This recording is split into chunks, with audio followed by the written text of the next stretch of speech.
BJP ಅವರಿಗೆ ಇರಲಾರದ ಇರುವೆ ಬಿಟ್ಕೊಳ್ಳೋದು ಅಂತಂದ್ರೆ ಇವರಿಂದನೇ ಕಲಿಬೇಕು. ಹಂಗೆ ಆಗೋಗ್ಬಿಟ್ಟಿದೆ ರಾಜ್ಯದಲ್ಲಿರುವಂಥ ಬಿಜೆಪಿ ನಾಯಕರ ಪರಿಸ್ಥಿತಿ. ಆ ಉಸ್ತುವಾರಿಗಳು ಬರ್ತಾರೆ ಇಲ್ಲಿಗೆ, ಅವರು ಯಾವುದನ್ನೂ ಶಮನ ಮಾಡಿ ಅಂತಂದ್ರೆ ಇನ್ನೊಂದನ್ನು ಯಾವುದೋ ಹುಟ್ಟು ಹಾಕಿ ಹೋಗುವಂಥ ಕೆಲಸ ಮಾಡಿದರು. ಏನದು ಇದೆ, ಜೆ ಪಿ ನಡ್ಡಾ ಅವರು ನಿನ್ನೆ ಫೋನ್ ಮಾಡಿಬಿಟ್ಟಿದ್ದಾರೆ. ಯಾವ ವಿಚಾರಕ್ಕೆ? ರಾಮುಲು ಅವರು ಮತ್ತು ಜನಾರ್ದನ್ ರೆಡ್ಡಿ ಅವರ ವಿಚಾರಕ್ಕೆ. ಸೊ ಬಿ ಜೆ ಪಿಯಲ್ಲಿ ಇನ್ನೂ ಕೂಡ ಧಗ ಅಂತಿದೆ. ಯಾವ ವಿಚಾರ? ರಾಮುಲು ಅವರ ವಿಚಾರ. ಪಾಪ ಅವ್ರನ್ನ ಮನವೊಲಿಸುವಂಥ ಪ್ರಯತ್ನ ಎಲ್ಲ ಮಾಡ್ತಾ ಇದ್ದಾರಂತೆ. ಎಲ್ಲಿ ಮನವೊಲಿಸೋಕ್ಕಾಗತ್ತೆ ಅವರನ್ನು? ಧಾಗ ಅಂತ ಕುದೀತಾ ಇದ್ದಾರೆ ಅವರು. ಇವರು ಒಂದು ಪ್ರೆಸ್ ಮೀಟ್ ಮಾಡ್ತಾರೆ, ಅವರು ಒಂದು ಪ್ರೆಸ್ ಮೀಟ್ ಮಾಡ್ತಾರೆ, ಇಬ್ಬರು ಒಂದೊಂದು ರೀತಿಯಾಗಿ ಮಾತನಾಡ್ತಾರೆ. ಈಗ ರಾಮುಲು ಕೋಪವನ್ನು ಶಮನ ಮಾಡೋಕ್ಕೆ ಯತ್ನವನ್ನು ಮಾಡ್ತಾ ಇದ್ದಾರೆ. ಯತ್ನಾಳ್ ಅವ್ರು ಮಾತನಾಡಬೇಕಾದ್ರೆ ಇದೇ ವಿಚಾರವನ್ನು ಜೆ ಪಿ ನಡ್ಡಾ ಅವ್ರು ಫೋನ್ ಮಾಡಿಬಿಟ್ಟು ಯಾಕ್ರಿ ಹಿಂಗೆಲ್ಲ ಮಾತಾಡ್ತಾ ಇದ್ದೀರಾ ರಾಜ್ಯಾಧ್ಯಕ್ಷರ ಬಗ್ಗೆ ಅಂತ ಕೇಳಿದ್ದಿದ್ದರೆ ಇವತ್ತು ರಾಜ್ಯ ಬಿ ಜೆ ಪಿಯ ಮಾನ ಈ ರೀತಿಯಾಗಿ ಹರಾಜು ಆಗ್ತಿರ್ಲಿಲ್ಲ. ನಿಮ್ಮೊಂದಿಗೆ ನಾವಿದ್ದೀವಿ, ಯಾಕೆ ಅವತ್ತು ಹೇಳಲಿಲ್ಲ ಈ ವಿಚಾರವನ್ನು? ಇವತ್ತು ಮಾತ್ರ ನಿಮ್ಮೊಂದಿಗೆ ನಾವಿದ್ದೀವಿ. ಯಾವಕ್ಕೆ? ಭಯ ಶುರುವಾಗಿದೆ. ಕಾರಣ ವಾಲ್ಮೀಕಿ ಸಮುದಾಯಕ್ಕೆ ಎಲ್ಲಿ ಪೆಟ್ಟು ಬಿದ್ದುಬಿಡುತ್ತೋ, ಆ ವೋಟ್ಗಳೆಲ್ಲಿ ಹೋಗ್ಬಿಡುತ್ತೋ ಅಂತ ಹೇಳಿ ರಾಮುಲುಗೆ ಹೈಕಮಾಂಡ್ ಈಗ ಭರವಸೆಯನ್ನು ಕೊಡ್ತಾ ಇದೆ. ಇದೇ ಭರವಸೆಯನ್ನು ಅವತ್ತು ಫೋನ್ ಮಾಡಿಬಿಟ್ಟು ವಿಜೇಂದ್ರ ಅವರಿಗೆ ಕೊಟ್ಟಿದ್ದಿದ್ರೆ ಯತ್ನಾಳ್ ಅವರು ಮಾತನಾಡೋದು ಕೂಡ ನಿಲ್ತಾ ಇತ್ತಲ್ಲ, ಅವರ ಬಾಯಿ ಮುಚ್ಚೋಕ್ಕೆ ಆಗಲಿಲ್ವಾ? ಕಷ್ಟ ಆಗಿತ್ತಾ? ಅಥವಾ ಮಜಾ ತಗೊಳ್ತಾ ಇದ್ದಿದ್ದ?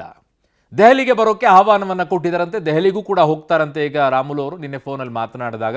ಬಟ್ ಆಗಿರುವಂಥ ಮುಂದಿನ ಬೆಳವಣಿಗೆ ಬಹಳ ಇಂಪಾರ್ಟೆಂಟ್ ಇದೆ.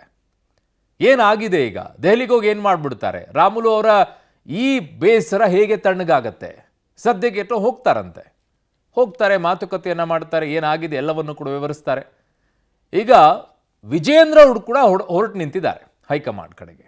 ಅವರಂತೂ ತಿಂಗಳಿಗೊಂದು 2 ಸಲ ಅಂತೂ ಹೋಗ್ತಾನೆ ಇದ್ದಾರೆ. ಬಟ್ ಅದರ ಫಲ ಏನೂ ಕಾಣಿಸ್ತಾ ಇಲ್ಲ. ಕಿತ್ತಾಟಕ್ಕೆ ಏನಾದರೂ ಬ್ರೇಕ್ ಬೀಳುತ್ತಾ? ನಮಗೆ ಇವರ ಬ್ರೇಕ್ ಬೀಳುತ್ತೋ, ಇವ್ರ ಕಿತ್ತಾಟ ನಡೆಯುತ್ತೋ ಬಿಡುತ್ತೋ ಅದು ನಮಗೆ ಸಂಬಂಧ ಇಲ್ಲ. ರಾಜ್ಯದಲ್ಲಿರುವಂಥ ಒಂದು ವಿರೋಧ ಪಕ್ಷ ಗಟ್ಟಿಯಾಗಿ ನಿಂತ್ಕೊಳ್ಬೇಕಾಗಿದೆ. ಸರ್ಕಾರವನ್ನು ಸರಿಯಾಗಿ ಹೋಗ್ತಾ ಇದೆಯಾ ಇಲ್ವಾ ಅಂತ ಕೇಳುವಂಥವ್ರು ಬೇಕಾಗಿದ್ದಾರೆ. ವಿರೋಧ ಪಕ್ಷವನ್ನೇ ನಾವು ಕೇಳೋಂಗಾಗ್ಬಿಟ್ಟಿದೆ, ಸರ್ಕಾರವನ್ನು ಕೇಳೋ ಬದಲಾಗಿ ಹಂಗಾಗ್ಬಿಟ್ಟಿದೆ ಪರಿಸ್ಥಿತಿ. ಈಗ ಹೈಕಮಾಂಡ್ ಏನು ಸಂದೇಶವನ್ನು ರವಾನೆ ಮಾಡುತ್ತೆ? ಪ್ರಶ್ನೆ ಇದೆ ಈಗ.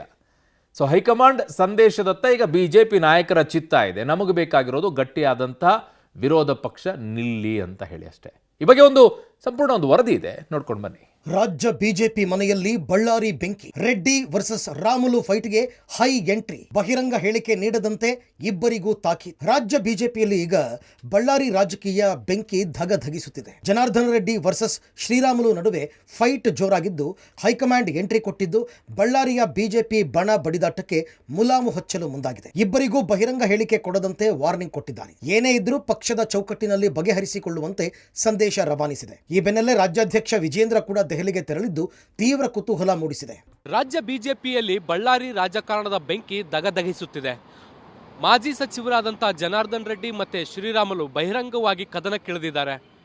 ಈ ಕದನಕ್ಕೆ ಈಗ ಹೈಕಮಾಂಡ್ ಕೂಡ ಎಂಟ್ರಿ ಆಗಿದ್ದು ಯಾರೂ ಕೂಡ ಬಹಿರಂಗವಾಗಿ ಮಾತನಾಡಬಾರ್ದು, ಏನೇ ಇದ್ರೂ ಕೂಡ ಪಕ್ಷದ ಚೌಕಟ್ಟಿನ ಒಳಗಡೆ ಸರಿಪಡಿಸ್ಕೊಳ್ಬೇಕು ಅನ್ನುವಂಥ ನಿಟ್ಟಿನಲ್ಲಿ ಸೂಚನೆಯನ್ನು ಕೂಡ ಕೊಟ್ಟಿರುವಂಥದ್ದು.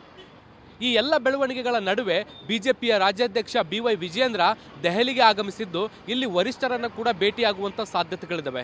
ಹೀಗಾಗಿ ರಾಜ್ಯದಲ್ಲಿ ನಡೀತಿರುವಂತಹ ಬಣ ಬಡಿದಾಟಕ್ಕೆ ಬ್ರೇಕ್ ಹಾಕುವಂಥ ನಿಟ್ಟಿನಲ್ಲಿ ಮಹತ್ವದ ಬೆಳವಣಿಗೆಗಳಾಗುತ್ತಾ ಅನ್ನುವಂತಹ ಕುತೂಹಲವು ಕೂಡ ಈಗ ಹೆಚ್ಚಾಗಿದೆ. ಒಂದು ಕಾಲದ ಕುಚ್ಚುಕು ಗೆಳೆಯರಾಗಿದ್ದ ಜನಾರ್ದನ ರೆಡ್ಡಿ ವರ್ಸಸ್ ಶ್ರೀರಾಮುಲು ನಡುವಿನ ಫೈಟ್ ದೇ ಸದ್ದು. ಇದೀಗ ಇಬ್ಬರ ಗಲಾಟೆಗೆ ಹೈಕಮಾಂಡ್ ಎಂಟ್ರಿ ಆಗಿದ್ದು ಖುದ್ದು ರಾಮುಲುಗೆ ನಡ್ಡಾ ಕರೆ ಮಾಡಿ ದೆಹಲಿಗೆ ಬರುವಂತೆ ಬುಲಾವ್ ಕೊಟ್ಟಿದ್ದಾರೆ. ಯಾವುದೇ ದುಡುಕಿನ ನಿರ್ಧಾರ ಮಾಡದಂತೆ ರಾಮುಲುಗೆ ಸಂದೇಶ ರವಾನೆ ಮಾಡಿದ್ದಾರೆ. ಜನಾರ್ದನ ರೆಡ್ಡಿ ಮತ್ತು ಶ್ರೀರಾಮುಲು ಇಬ್ಬರಿಗೂ ಬಹಿರಂಗವಾಗಿ ಮಾತನಾಡದಂತೆ ವರಿಷ್ಠರು ಸೂಚನೆ ಕೊಟ್ಟಿದ್ದು ಏನೇ ಇದ್ರೂ ಕೂತು ಮಾತನಾಡೋಣ ಅಂದಿದ್ದಾರೆ. ಮುಂದಿನ ವಾರ ರಾಮುಲು ದೆಹಲಿಗೆ ತೆರಳುವ ಸಾಧ್ಯತೆ ಇದೆ. ಸನ್ಮಾನ್ಯ JP ನಡ್ಡಾ ಸಾಹೇಬರು ನನಗೆ ಫೋನ್ ಮೂಲಕ ಅವರು ಮಾತಾಡಿದರು. ಅವರಿಗೆ ನಾನು ಸಂಪೂರ್ಣವಾಗಿ ಎಲ್ಲವನ್ನು ವಿವರಿಸಂತ ಕೆಲಸ ಕೋರ್ ಕಮಿಟಿಯಲ್ಲಿ ರಾಧಾಮೋಹನ್ ಅಗರ್ವಾಲ್ ಬಗ್ಗೆ ಕೂಡ ನಾನು ಪ್ರಸ್ತಾಪನೆಯನ್ನು ಕೂಡ ಮಾಡಿದೆ. ಒಂದೇ ಮಾತು ಹೇಳಿದ್ರು, ರಾಮುಲು ಯಾವುದೇ ರೀತಿಯಲ್ಲಿ ಕೂಡ ನಿನ್ನ ಪರವಾಗಿ ನಾವಿದ್ದೀವಿ, ಮುಂದಕ್ಕೆ ನೀವೇನ ಡೆಲ್ಲಿಗೆ ಬರಂಗಿದ್ರೆ ನೀವು ಬರ್ರಿ ಅನ್ನೋಂಥ ಮಾತನ್ನು ಕೂಡ ಅವ್ರು ಹೇಳಿದರು. ನಾನು ಹೇಳಿದೆ ಮುಂದಕ್ಕೆ ಡೆಲ್ಲಿಗೆ ಬರ್ತೀನಿ, ಯಾವಾಗನ ಬಾರಮ್ಲು, always welcome. Already prime minister ಸಾಹೇಬರು ಕೂಡ ಅಮಿತ್ ಶಾ ಅವ್ರ ಸಾಹೇಬರು ಕೂಡ ಈ ಸುದ್ದಿಯನ್ನು ಕೂಡ ನಾವು ಮುಡಿಸಿದ್ದೀವಿ. ಹಂಗಾಗಿ ನಾವೆಲ್ಲರೂ ಕೂಡ ನಿನ್ನ ಪರವಾಗಿದ್ದೀವಿ ರಾಮುಲು ಅನ್ನೋಂಥ ಮಾತನ್ನು ಕೂಡ ಅವ್ರು ಹೇಳಿದರು. ರೆಡ್ಡಿ ಮನೆ ಸಂಪರ್ಕದ ಗೇಟ್ ಕ್ಲೋಸ್. ವಾಸ್ತು ಹೆಸರಿನಲ್ಲಿ ರಾಮುಲು ಗೇಟ್ ಬಂದ್. ಇದೆಲ್ಲದರ ಮಧ್ಯೆ ರಾಮುಲು ರೆಡ್ಡಿ ನಡುವಿನ ಗಲಾಟೆ ಮತ್ತೊಂದು ಹಂತಕ್ಕೆ ತಲುಪಿದೆ. ಬಳ್ಳಾರಿಯಲ್ಲಿ ಅಕ್ಕಪಕ್ಕದಲ್ಲಿರುವ ಮನೆಯಲ್ಲಿ ರೆಡ್ಡಿ ಮನೆ ಸಂಪರ್ಕದ ಗೇಟ್ ಅನ್ನ ರಾಮುಲು ಬಂದ್ ಮಾಡಿಸಿದ್ದಾರೆ. ವಾಸ್ತು ಹೆಸರಿನಲ್ಲಿ ಗೇಟ್ ಬಂದ್ ಮಾಡಿಸಿರುವ ಶ್ರೀರಾಮುಲು ರೆಡ್ಡಿ ವಿರುದ್ಧ ಸಮರ ಸಾರಿದ್ದಾರೆ. ಬಿಜೆಪಿ ಕೋರ್ ಕಮಿಟಿ ಸಭೆಯ ನಂತರದಲ್ಲಿ ಕುಚುಕು ಗೆಳೆಯರಾಗಿದ್ದಂಥ ಶ್ರೀರಾಮುಲು ಮತ್ತು ಜನಾರ್ದನ್ ರೆಡ್ಡಿ ಅವರ ನಡುವಿನ ಒಂದು ಭಿನ್ನಾಭಿಪ್ರಾಯ ಏನಿತ್ತು ಅದು ಬಹಿರಂಗವಾಗಿ ತದನಂತರದಲ್ಲಿ ಇಬ್ಬರು ಕೂಡ ಮಾತಿನ ಸಮರಕ್ಕಿಳಿದ್ರು, ಒಬ್ಬರ ಮೇಲೆ ಒಬ್ಬರ ಆರೋಪ ಪ್ರತ್ಯಾರೋಪವನ್ನು ಮಾಡಿದ್ರು. ಇದಾದ್ಮೇಲೆ ಶ್ರೀರಾಮುಲು ಮತ್ತು ಜನಾರ್ದನ್ ರೆಡ್ಡಿ ಅವರ ದೋಸ್ತಿ ಬಹುತೇಕ ಖತಮ್ ಕೂಡ ಆಗಿತ್ತು. ಆದರೆ ಇದೀಗ ಅದು ಮತ್ತೊಂದು ಹಂತಕ್ಕೆ ಹೋಗಿರೋದ್ರಿಂದ ಏನು ಬಳ್ಳಾರಿಯ ಆವಂಬಾವಿ ನಗರದಲ್ಲಿ ಜನಾರ್ದನ್ ರೆಡ್ಡಿ ಮತ್ತು ಶ್ರೀರಾಮುಲು ಅವರು ಅಕ್ಕಪಕ್ಕದಲ್ಲೇ ಬೃಹತ್ ಮನೆಗಳನ್ನು ನಿರ್ಮಾಣ ಮಾಡಿದ್ರು. ಯಾವಾಗ ರಾಜಕಾರಣದಲ್ಲಿ ಇಬ್ಬರು ಜೊತೆಯಾಗಿ ಇರೋದ್ರಿಂದಾಗಿ ನೇರವಾಗಿ ಮನೆಗೆ ಸಂಪರ್ಕ ಕಲ್ಪಿಸೋದಕ್ಕೋಸ್ಕರ ಶ್ರೀರಾಮುಲು ಅವರು ತಮ್ಮ ಮನೆಯ ಕಾಂಪೌಂಡಿಗೆ ಒಂದು ಗೇಟನ್ನು ಅಳವಡಿಕೆ ಮಾಡಿದ್ರು. ಅಂದರೆ ಕೇವಲ 50 ಮೀಟರ್ ಅಂತರದಲ್ಲಿ ಜನಾರ್ದನ್ ರೆಡ್ಡಿ ಅವರ ಮನೆಗೆ ಹೋಗಬೇಕು ಅನ್ನೋಂಥ ಕಾರಣಕ್ಕೋಸ್ಕರ. ಆದರೆ ಇದೀಗ ಆ ಒಂದು ಗೇಟನ್ನು ವಾಸ್ತುವಿನ ನೆಪವನ್ನು ಹೇಳಿ ಶ್ರೀರಾಮುಲು ಅವರು ಇದೀಗ ಕ್ಲೋಸ್ ಮಾಡಿದ್ದಾರೆ. ಹೀಗಾಗಿ ಇಬ್ಬರ ನಡುವಿನ ಏನು ಸಂಘರ್ಷ ಏನಿತ್ತು ಅದು ಮತ್ತೊಂದು ಹಂತಕ್ಕೆ ಹೋಗಿದೆ. ಎಲ್ಲೋ ಒಂದು ಕಡೆಗೆ ಇಬ್ಬರ ನಡುವಿನ ಮೊದಲಿನ ಬಾಂಧವ್ಯ ಏನಿತ್ತು ಅದು ಬರೋದಕ್ಕೆ ಸಾಧ್ಯವೇ ಇಲ್ಲ ಅನ್ನುವಂಥದ್ದನ್ನು ಇವತ್ತು ಅಂದರೆ ಈ ಒಂದು ಗೇಟ್ ಕ್ಲೋಸ್ ಮಾಡಿರುವಂಥದ್ದನ್ನು ನೋಡಿದ್ರೆ ಗೊತ್ತಾಗುತ್ತೆ. ಹೀಗಾಗಿ ಬಹುತೇಕ ರಾಜಕಾರಣದಲ್ಲಿ ರಾಮ ಲಕ್ಷ್ಮಣರಂತಿದ್ದ ಕುಚುಕು ಸ್ನೇಹಿತರ ಸ್ನೇಹ ಏನಿತ್ತು ಅದು ಕಂಪ್ಲೀಟ್ ಆಗಿ ಖತಮ್ ಆಗಿದೆ ಅಂತಾನೆ ವಿಶ್ಲೇಷಣೆ ಮಾಡಲಾಗ್ತಾ ಇದೆ. ಶ್ರೀರಾಮುಲು ಕಾಂಗ್ರೆಸ್ ಸೇರ್ತಾರ?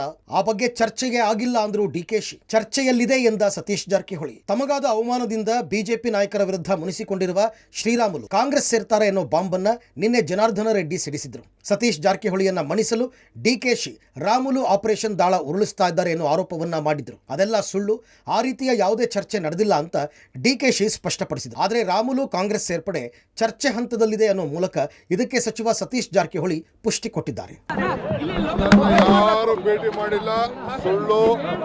ಅವರ ಇಂಟರ್ನಲ್ ಪಾರ್ಟಿ ಪ್ರಾಬ್ಲಮ್ ಹೊರತು ನನಗೂ ಅದಕ್ಕೂ ಸಂಬಂಧ ಇಲ್ಲ. ನನ್ನ ಹತ್ರ ಪಾಪ ಅವ್ರು ಯಾರು ಭೇಟಿನೂ ಮಾಡಿಲ್ಲ. ಅವರ ಇಂಟರ್ನಲ್ ಜಗಳ ಏನೇನೋ ಅವರೇ ಬಹುಶಃ ಪಾರ್ಟಿ ಕಳಿಸ್ಬೇಕು ಅಂತ ಪ್ರಯತ್ನ ಮಾಡ್ತಾ ಇರ್ಬೋದು. ಇಲ್ಲ, ಅದೆಲ್ಲ ಚರ್ಚೆ ಅಷ್ಟೇನೂ ಆಗಿಲ್ಲ. ಇಲ್ಲ, ಚರ್ಚೆ ಇದೆ ಅಷ್ಟೇ. ಅದು ನೋಡೋಣ, ಇದು ಚರ್ಚೆದಲ್ಲಿದೆ, ನಮಗೂ ಗೊತ್ತಿಲ್ಲ ಅದ್ರ ಬಗ್ಗೆ. ಬೆಂಗಳೂರು ಹೋದ್ಮಾಗ ಅದ್ರ ಬಗ್ಗೆ ಮಾಹಿತಿ ತೊಗೊಳ್ತೀವಿ. ಏನಾಗಿದೆ ಗೊತ್ತಿಲ್ಲ, ನನಗೆ ಪೂರ್ಣ ಪ್ರಮಾಣ ಗೊತ್ತಿಲ್ಲ. ಬೆಂಗಳೂರು ಹೋದ್ಮಾಗ ಚರ್ಚೆ ಮಾಡ್ತೀವಿ.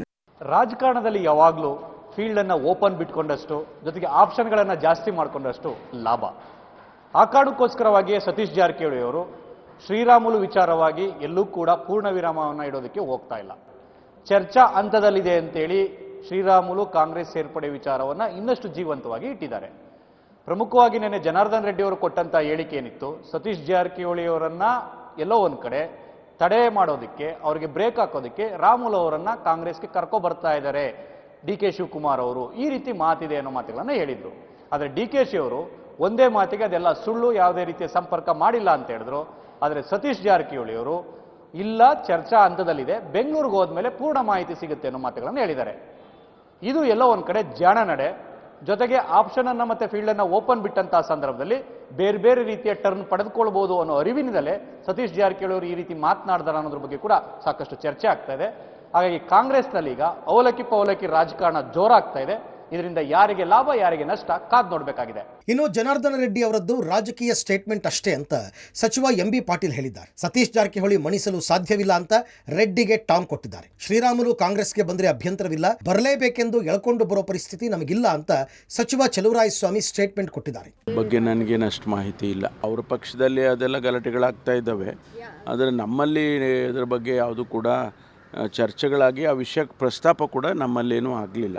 ಗೊತ್ತಿಲ್ಲ ನನಗೆ ಅದ್ರ ಬಗ್ಗೆ ನನಗೆ ಯಾವುದೇ ಮಾಹಿತಿ ಇಲ್ಲ. ಲೋಕಸಭೆ ಚುನಾವಣೆ ವೇಳೆ ಏನೋ ಆಗಿತ್ತು ಇಲ್ಲ, ನನಗೆ ಗೊತ್ತಿಲ್ಲ.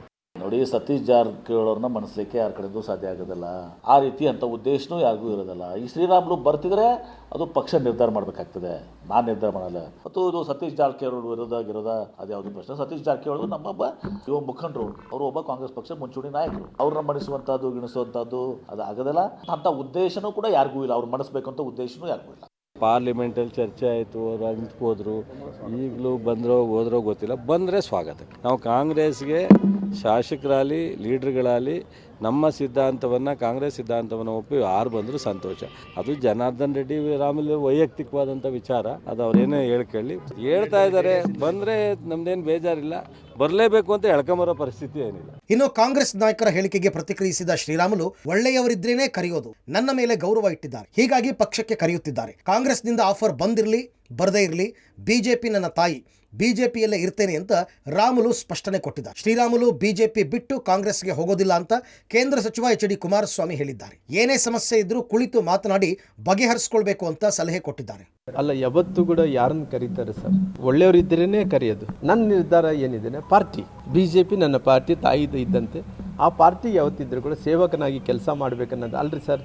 ಇವತ್ತು ರಾಮುಲು ಅವರಿಗೆ, ಇವತ್ತು ನಮ್ಮ ಎಲ್ಲ ನಾಯಕರು ಇವತ್ತು ಪಕ್ಷಾತೀತವಾಗಿ ಆ ಕಡೆ ಯಾರನ್ನ ತೋಡಿ ಪಕ್ಷಾತೀತವಾಗಿ ರಾಮ್ಲು ಒಬ್ಬ ಕ್ರೆಡಿಬಿಲಿಟಿ ಇದ್ದಂಥ ಒಬ್ಬ ನಾಯಕ ಅನ್ಸ್ಕೊಂಡ ಸೋತಿದ್ರು ಕೂಡ ನನ್ನ ಹತ್ರ ಏನಿಲ್ಲ ಸರ್. ಇವತ್ತು ಒಬ್ಬ ಗ್ರಾಮ ಪಂಚಾಯತ್ ಮೆಂಬರ್ಗಳಲ್ಲಿ ಇವತ್ತು ನಾನು ಕರಿತಿದ್ದೇನೆಂದರೆ ಎಲ್ಲೋ ಒಂದು ಕಡೆ ರಾಮ್ಲು ಅಂದ ತಕ್ಷಣ ಒಳ್ಳೆತನ ಬೆಳೆಸ್ಕೊಂಡಿರೋಕ್ಕೋಸ್ಕರವಾಗಿ ಕರೆದಿರ್ಬೋದು ಸರ್. ನನ್ನ ಅಭಿಪ್ರಾಯದಲ್ಲಿ ಹೋಗ್ಲಾರು ಏನೇ ಪಾತ್ರ ಇದ್ರು ಡಿಫರೆನ್ಸ್ ತರಲಿಕ್ಕೆ ಶ್ರೀರಾಮುಲು ಬಿಜೆಪಿ ಬಿಟ್ಟು ಕಾಂಗ್ರೆಸ್ಗೆ ಹೋಗ್ತಾರೆ ಅಂತಕ್ಕಂಥದ್ದು ನಮ್ಮ ನಿರೀಕ್ಷೆಗೂ ಮೀರಿ ಅದು ಹುಯೆ ಅನ್ನೋದು ನನ್ನ ಅಭಿಪ್ರಾಯ. ಒಟ್ಟಾರೆ ಬಿಜೆಪಿಯಲ್ಲಿ ರಾಮುಲು ರೆಡ್ಡಿ ಗಲಾಟೆ ಜೋರಾಗಿದ್ದು ಹೈಕಮಾಂಡ್ ಯಾವ ಕ್ರಮ ಕೈಗೊಳ್ಳುತ್ತೆ ಕಾದ್ ನೋಡಬೇಕು. Political bureau, public TV.